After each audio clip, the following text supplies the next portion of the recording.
Hi, it's Michael Pilarski with another Friends of the Trees Botanicals video. This is about our 51st video, I believe, so thank you, Anna, for filming all those.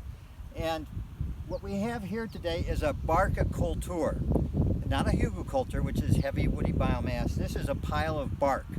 And then on top of the pile of bark, I threw a bunch of last year's crop waste, just decaying vegetation to add a little bit more substance to it, and then finally about 4 wheelbarrow loads of soil to cover the top enough so I could get things planted.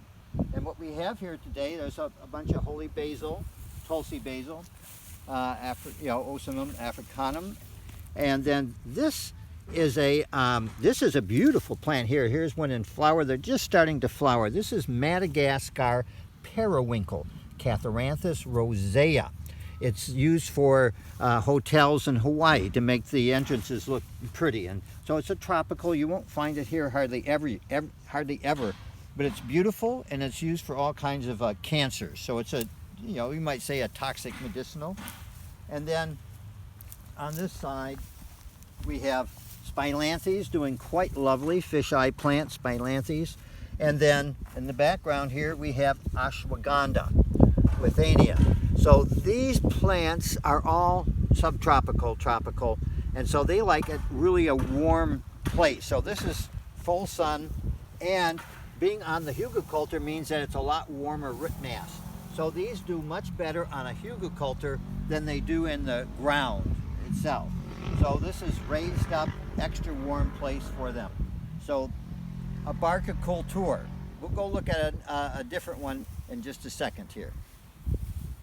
Oh, and by the way, here's some of our other beds of spilanthes and holy basil, but notice the squash on down the line here. This is one of our techniques. We use last year's crop waste, or for a mulch, a heavy mulch on this edge, and then we plant squash next to it, and the squash are going to cover the whole thing, and we'll get a good yield.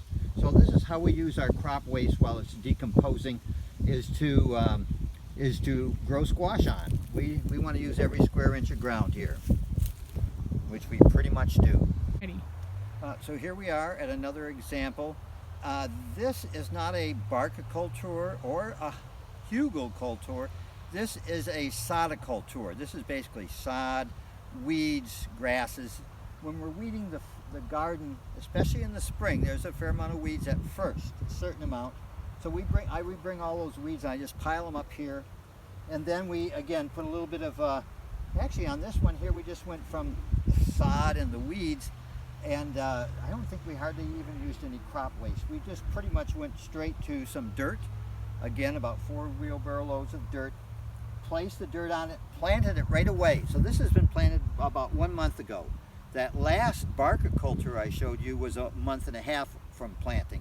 So when I put the dirt on, I plant it usually the same day or within days, because I don't want weeds to start coming up. So it's ready to go, and you can see these are doing very well. These are ashwagandha again.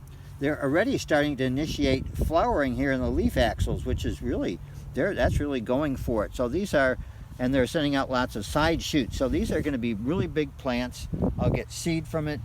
And they're quite happy here on this warm, exposed sodiculture here, along with also some spilanthes on the end. So again, putting the subtropicals, tomatoes, for instance, peppers, all those kind of things love growing on these raised mound cultures.